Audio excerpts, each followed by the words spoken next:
इस वक्त 2:15 हो रहे हैं। आज मेरा वीडियो शूट करने का बिल्कुल मन नहीं हो रहा था, तो सोचा कि क्यों ना आज बैठ करके आप लोगों के साथ कुछ बातें की जाए। मैंने सारे क्वेश्चंस एक जगह नोट डाउन कर लिए हैं और आज उन्हीं क्वेश्चंस का जवाब देने वाली हूं। और शुरू वहां से करूंगी। मुझे एक कमेंट आई थी, 2-3 दिनों पहले ही आई थी ये कमेंट कि दी आप कभी थकते नहीं हो, कभी आपको ऐसा फील नहीं होता कि आज कोई काम नहीं करना है। बिल्कुल, मैं भी इंसान हूं, मैं भी थकती हूं और आज मेरा कुछ भी करने का मन नहीं कर रहा है। यहाँ तक कि मैंने वीडियो भी शूट नहीं की है। मन नहीं होने के बावजूद भी इतनी कंसिस्टेंसी के साथ अपनी वीडियो कैसे अपलोड कर पाती हूँ, तो इसका एक बहुत छोटा सा जवाब ये है कि मैं अपने माइंड को बहुत बड़ा टारगेट नहीं देती हूँ। जिस दिन मेरा बिल्कुल मन नहीं होता है वीडियो शूट करने का या वीडियो बनाने का, उस जगह पर मैं खुद को कहती हूँ कि चलो 2 मिनट की ही सही, लेकिन वीडियो अपलोड कर देती हूँ। कंसिस्टेंसी टूटनी नहीं चाहिए। दूसरा क्वेश्चन आया था, ये कमेंट बहुत पहले आया था और जो मुझे इंपॉर्टेंट लगता है, मुझे ऐसा लगता है कि इसका जवाब देना जरूरी है, तो मैं उन्हें नोट डाउन कर लेती हूँ। दूसरा क्वेश्चन ये था कि दीदी आप बहुत लकी हो जो अकेले रहते हो, मैं तो ससुराल में रहती हूँ, और क्या ससुराल में रहकर आजादी के साथ जीना गलत है? ससुराल में रहकर आजादी से जीना या खुद के लिए जीना कभी गलत नहीं होता है, लेकिन हर घर अलग होता है, उनके जो रूल्स होते हैं वो भी अलग होते हैं। और मैं ये मानती हूँ कि रिस्पेक्ट जरूरी है, आपकी जो जिम्मेदारी है उसे भी निभाना जरूरी है, लेकिन खुद को मिटा देना, खुद को भूल जाना, ये बिल्कुल गलत है। एक और क्वेश्चन है कि आप YouTube पर कैसे आई और जब आपने YouTube स्टार्ट किया तो घर वालों का सपोर्ट रहा या उन्होंने अपोज किया? मैं अपने बारे में बताती हूँ कि मैं 4 बहन हूँ, तो एक मुझसे बड़ी है और 2 मुझसे छोटी है, प्रीति और मेघा। उन्हीं के कहने पर मैं YouTube पर मैंने काम करना शुरू किया। और रही बात घर वालों के सपोर्ट की, तो फिलहाल मेरे मम्मी पापा की तरफ से मेरे मायके में सबको पता था, मेरे भाई को, मेरी सिस्टर्स को, लेकिन ससुराल में मैंने अभी तक किसी को नहीं बताया है कि मेरा कोई YouTube चैनल है। स्टार्टिंग में तो मैंने अपने हस्बैंड को भी नहीं बताया था, वो स्कूल में पढ़ाते हैं, तो उनको स्कूल जाने के बाद मैं स्टिचिंग करती थी और अपनी वीडियो बनाती थी। धीरे धीरे उन्हें पता चल गया, उनकी तरफ से कभी कोई ऑब्जेक्शन नहीं रहा। मैंने एक बहुत अच्छी बात ये की कि अपने यूट्यूब चैनल को अपने मम्मी पापा और भाई बहन के अलावा मैंने कभी किसी को शेयर नहीं किया। यहाँ तक कि आसपास के लोगों को भी तब पता चला जब मेरी वीडियोस वायरल जाने लगी। ये एक बहुत अच्छा तरीका होता है। आप भी YouTube चैनल स्टार्ट करना चाहती हैं तो स्टार्टिंग में अपने चैनल का लिंक किसी से शेयर नहीं कीजिए। नेक्स्ट क्वेश्चन है, आपको कैमरे के सामने आकर बोलने में डर लगता है?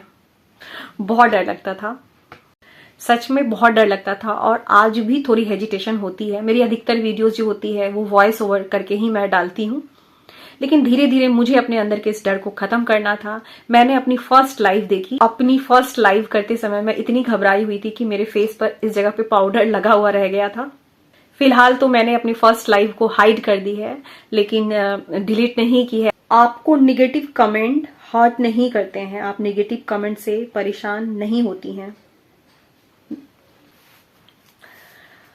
पहले मुझे निगेटिव कमेंट बहुत परेशान करते थे, मैं बहुत दुखी हो जाती थी लोगों के निगेटिव कमेंट को पढ़ के। लेकिन मैंने सूरज भाई को सुना, उन्होंने एक बहुत अच्छी बात कही थी कि जब आप अपनी लाइफ में आगे की ओर बढ़ते हैं, आपको लोगों का क्रिटिसिज्म मिलने लगे, लोग आपको ताने मारने लगे, आपके बारे में उल्टी सीधी बातें करने लगे, तो आप समझ जाइए कि आप सफल हो रहे हैं। और ये सही है कि दुनिया किसी को नहीं छोड़ती है, तो अब मुझे कोई खास फर्क नहीं पड़ता। और बहुत से ऐसे लोग हैं जो मुझे सपोर्ट करते हैं, मुझे प्यार करते हैं, हालांकि मुझे नेगेटिव कमेंट बहुत कम आते हैं। आपकी YouTube जर्नी का सबसे अच्छा पल कौन सा है? जब कोई लिखता है कि दीदी आपकी वजह से मेरी लाइफ चेंज हो रही है, मेरे लिए सबसे अच्छा पल वही होता है। नेक्स्ट क्वेश्चन है कि श्वेता दी मुझे बहुत नेगेटिव थॉट्स आते हैं।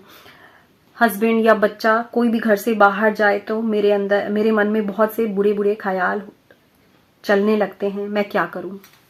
ये मेरे साथ भी होता है। जब घर से कोई बाहर जाता है और थोड़ी सी भी देरी होने लगती है तो मन में कुछ बुरे बुरे ख्याल आने लगते हैं। तो सबसे पहले तो खुद को ये कहना है कि नेगेटिव थॉट्स हमेशा सच नहीं होते। 99% चांसेस होते हैं कि नेगेटिव थॉट्स केवल थॉट्स होते हैं, सच्चाई नहीं। वरना यदि सारे नेगेटिव थॉट्स सच हो जाते तो आज दुनिया में कोई होता ही नहीं। सबसे पहले तो मैं खुद को ये याद दिलाती हूँ कि नेगेटिव थॉट्स 99.9% सच नहीं होते, बस वो मन का एक वहम होता है। जब भी मन में बुरे ख्याल आए तो खुद को ये बताएं कि नहीं, ये केवल एक सोच है, ये एक गलत थॉट है।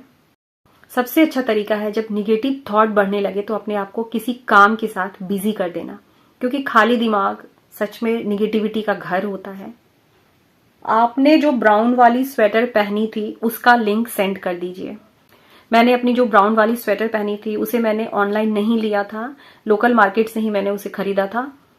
कि कुछ चीजें ऐसी होती हैं जिसे मैं ऑनलाइन मंगवाती हूँ तो उसका लिंक आप लोगों के साथ जरूर शेयर कर दूंगी। शादी में जाते समय एक वीडियो में जो बड़ी वाली नेकलेस पहनी थी उसका भी लिंक मांगा है। मैं कोशिश करूंगी यदि मुझे मिल गई तो उस लिंक को आप लोगों के साथ शेयर कर दूंगी। एक और क्वेश्चन आई थी, मैंने 2 साल पहले YouTube चैनल स्टार्ट किया था और उसे बीच में ही बंद कर दिया। क्या आपको भी लगता है कि YouTube छोड़ दूं? सच कहूं तो पहले मुझे ये फीलिंग आती थी लेकिन अब ये फील नहीं होता कि मैं YouTube छोड़ दूं। और जिस दिन मुझे थोड़ी सी भी मोटिवेशन की कमी होती है, आप लोगों के कमेंट खोलकर पढ़ने लगती हूँ तो अपने आप ये मोटिवेशन मुझे मिल जाती है कि नहीं, मुझे YouTube नहीं छोड़ना है। मेरी एक बहुत अच्छी सब्सक्राइबर है, इंस्टाग्राम पे उनका हमेशा मैसेज आते रहता है और बातचीत के थ्रू एक दोस्ती सी हो गई है उनके साथ। तो उन्होंने मुझसे पूछा था कि आपकी लाइफ का सबसे मुश्किल समय कौन सा था। 2005 में मेरी शादी हुई थी और 2012 तक मेरी लाइफ का बहुत डिफिकल्ट समय था। बहुत सारी चीजें हैं, हर किसी की लाइफ की एक कहानी होती है। मैं अपनी लाइफ को सोशल मीडिया पे लाना नहीं चाहती हूँ, शेयर नहीं करना चाहती हूँ, लेकिन जो भी परिस्थिति थी, मेरी जो भी परिस्थिति थी, उस परिस्थिति के लिए सच्चे दिल से मैं शुक्रगुजार हूँ, क्योंकि वो चीजें नहीं आती तो आज हम यहाँ तक नहीं पहुंच पाते। एक और कमेंट मेरे हस्बैंड से रिलेटेड है कि दी आप अपने हस्बैंड से भी बात करवाइए। किसी दिन कोशिश करूंगी कि हस्बैंड को भी आप लोगों के सामने कैमरे पर लाऊं। आपकी सबसे बड़ी इंस्पिरेशन क्या है? मुझे मेरी फैमिली का सपोर्ट हमेशा मिला है। 2-3 चीजें जो मैंने अपनी लाइफ से सीखी और मुझे ऐसा लगता है कि मेरी यूट्यूब फैमिली को भी इन बातों का पता होना चाहिए। नंबर 1, यदि अपनी लाइफ की किसी भी फील्ड में आप आगे बढ़ना चाहते हैं, आपकी परिस्थिति चाहे जैसी भी हो, आप जिस जगह भी हो, आपके पास जितनी भी चीजें हैं, मतलब उपलब्ध संसाधन उसे कह सकते हैं, कि आपके पास जो हो बस वहीं से आगे बढ़ने की शुरुआत कीजिए, अपना एक कदम आगे रखने की कोशिश कीजिए।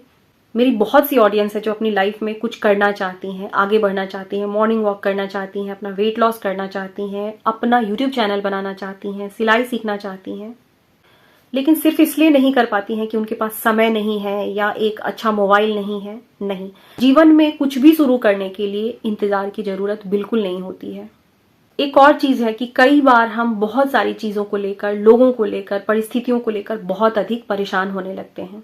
इस जगह पर हमारे पास 2 ही रास्ते होते हैं। नंबर 1, अपनी उस प्रॉब्लम को देखिए कि इसका कोई सॉल्यूशन है, और यदि उस प्रॉब्लम का सॉल्यूशन है तो उस पर काम करना शुरू कीजिए। नंबर 2, यदि वो प्रॉब्लम मेरे बस से बाहर का है, जैसे किसी के नेचर को चेंज करना, मतलब हमारी लाइफ में कुछ ऐसी चीजें होती हैं जो हमारे बस के बहुत दूर की चीज होती है, उस जगह को इग्नोर करना। तो हमारी लाइफ में कुछ चीजें ऐसी होती हैं जिसका कोई समाधान नहीं होता, मतलब वो चीजें हमारे बस के बाहर की होती हैं। बस उन्हें अपने भगवान को समर्पित करें और उन्हीं से उस समस्या का समाधान मांगे, और जिन चीजों पर आपका बस है वहां पर छोटे छोटे से स्टेप्स लेना शुरू कीजिए, बहुत छोटे छोटे से कदम लेना शुरू कीजिए। मैंने अपनी यूट्यूब फैमिली के लिए एक छोटा सा डिसीजन लिया है, जिन्होंने मेरे कहने पर या अपने मन से ही अपनी लाइफ में एक स्टेप लिया है और अपना यूट्यूब चैनल शुरू किया है। फ्री ऑफ कॉस्ट मैं उन सबके चैनल को अपने कम्युनिटी पोस्ट में वीक में 1 दिन प्रमोट करना चाहती हूँ। जिन्हें भी अपना चैनल प्रमोट करवाना है, मुझे मेरे इंस्टाग्राम पर DM कर सकती हैं। ये छोटी सी शुरुआत मैंने अपनी ऑडियंस के लिए की है, क्योंकि हम सब एक दूसरे के साथ मिलकर के ही आगे बढ़ सकते हैं। यूनिटी में बहुत पावर है। इसी के साथ आज की वीडियो को यहीं खत्म करूंगी। कल फिर मिलेंगे किसी नए टॉपिक पर। तब तक के लिए आप सबको श्वेता का प्यार भरा नमस्कार।